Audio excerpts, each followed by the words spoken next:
اعوذ باللہ من الشیطان الرجیم بسم اللہ الرحمن الرحیم۔ تمام اہل ایمان کو میرے طرف سے السلام علیکم۔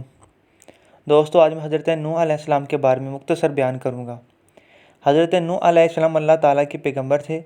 آپ نے تقریباً 900 سال تک لوگوں کو اللہ کی طرف بلایا، مگر آپ کی قوم کا جواب یہ تھا کہ آپ بھی ہماری طرح عام آدمی ہیں۔ اگر اللہ کسی کو رسول بھیجتا تو وہ فرشتہ ہوتا، اور اس میں سے صرف 80 لوگوں نے ان کا دین قبول کیا۔ اس لیے حضرت نوح علیہ السلام نے ان کے عذاب کی بد دعا فرمائی، جس کے نتیجے میں ان پر سیلاب کا عذاب ہوا۔ اللہ تعالیٰ نے آپ کی قوم پر عذاب بھیجا اور آپ کو ایک کشتی بنانے اور اس میں اہل ایمان کو اور ہر چرند پرند کے ایک جوڑے کو رکھنے کو کہا۔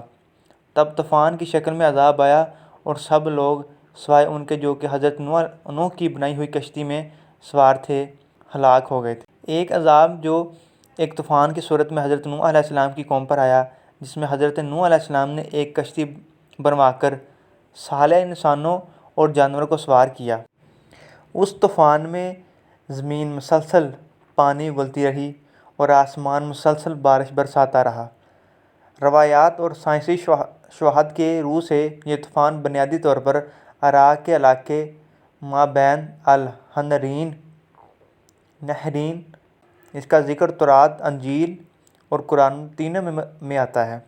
اللہ تعالیٰ نے آپ کو حکم دیا کہ آپ ایک کشتی تیار کریں، چنانچہ آپ کے لگائے ہوئے ساگوان کے درخت تیار ہو گئے اور آپ نے ان درختوں کی لکڑیوں سے ایک کشتی بنائی جو 80 گز لمبی اور 50 گز چوڑی تھی، اور اس میں 3 درجے تھے: نچلے طبقے میں درندے پرندے اور حشرات الارض وغیرہ، اور درمیانی طبقے میں چوپائے وغیرہ جانوروں کے لیے، اور بالائی طبقے میں خود اور مومنین کے لیے جگہ بنائی۔ اس طرح یہ شاندار کشتی آپ نے بنائی جو آپ کے اور مومنوں کی محنت اور کاری گری کا ثمرہ تھی، جنہوں نے بے پناہ محنت کر کے یہ کشتی بنائی تھی۔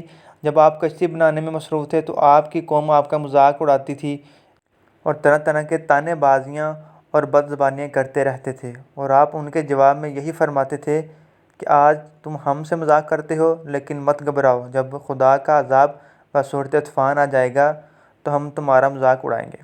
جب طوفان آ گیا تو آپ نے کشتی میں درندوں، چرندوں اور پرندوں اور قسم قسم کے حشرات الارض کا ایک جوڑا نر و مادہ سوار کر لیا، اور خود آپ اور آپ کے تینوں فرزند یعنی حام، سام اور یافس، اور ان تینوں کی بیویاں اور آپ کی مومنہ بیویاں اور مومنین مرد عورتیں کل 80 انسانی کشتی میں سوار ہو گئے، اور آپ کی ایک بیوی وہلہ جو کافرہ تھی، اور آپ کا ایک بیٹا جس کا نام آن تھا، یہ دونوں کشتی میں سوار نہیں ہوئے اور طوفان میں غرق ہو گئے۔